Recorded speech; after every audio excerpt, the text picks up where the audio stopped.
Все грезят отыскать собственную вторую половинку, родную душу, истинного напарника, с коим просто подходить по жизни. Коре Трой Робинсу довольно подфартило. Он втюрился в совершенную девушку, будучи молоденьким, и она дала ответ ему взаимностью. Они имели возможность бы существовать длительное время и беззаботно и помереть в один день, но у участи, как ведомо, собственные намерения. Им непонятно, почему предначертано было расстаться, а надлежащей встречи дожидаться целых 75 лет. Но лишь только вот ощущения за это время нисколечко не угасли. 1944 год. Разгар Вселенской войны. 24-летний южноамериканский боец и 18-летняя красивая француженка. Самое подходящее время, дабы полюбить. Они повстречались во французском мегаполисе Брио, как раз туда Робинса выслали на постой. Отправился бы он в другое пространство, ни разу не заметил Жанин Ганеи. Ну как здесь не верить в неслучайность встреч? Влюбленные гласили на различных языках и иногда в том числе и не отдавали себе отчет, не понимая друг друга. Да и неужели кому-то когда-либо посчастливилось передать с поддержкой текстов истинные чувства?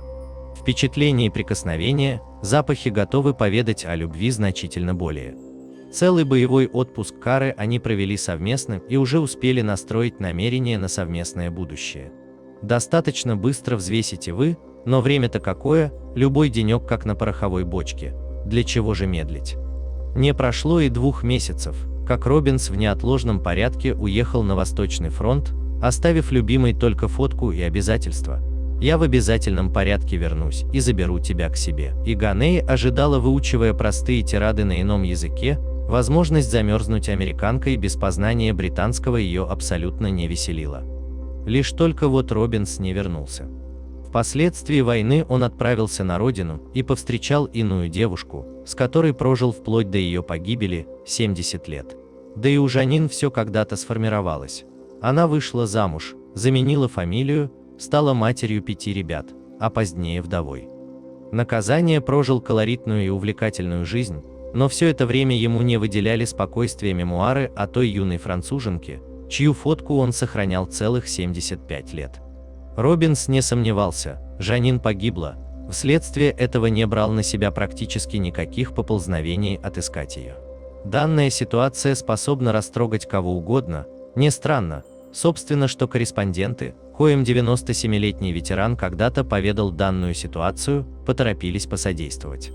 Журналисты разыскали Жанин и организовали влюбленным рандеву в жилище престарелых, приблизительно в 40 километрах от пространства их первой встречи. Они незамедлительно же узнали друг друга и, кинувшись в объятия, сознались друг другу в эмоциях. Вновь на различных языках, как и 75 лет назад, так как британский Жанин, например, и не изучила.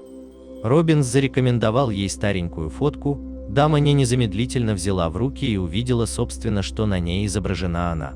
Чита длительное время разговаривала, на прощание он пообещал, собственно, что они в обязательном порядке повстречаются вновь. Охотно верится, собственно, что обещание, а встреча дает только он. Данная милая ситуация любви через войну, годы и расстояние заслуживает того, чтобы о ней узнали все. Понравилась история? Подписывайтесь на канал и ставьте лайки, а также не забывайте нажать на колокольчик, чтобы не пропустить новые истории. Всего вам хорошего!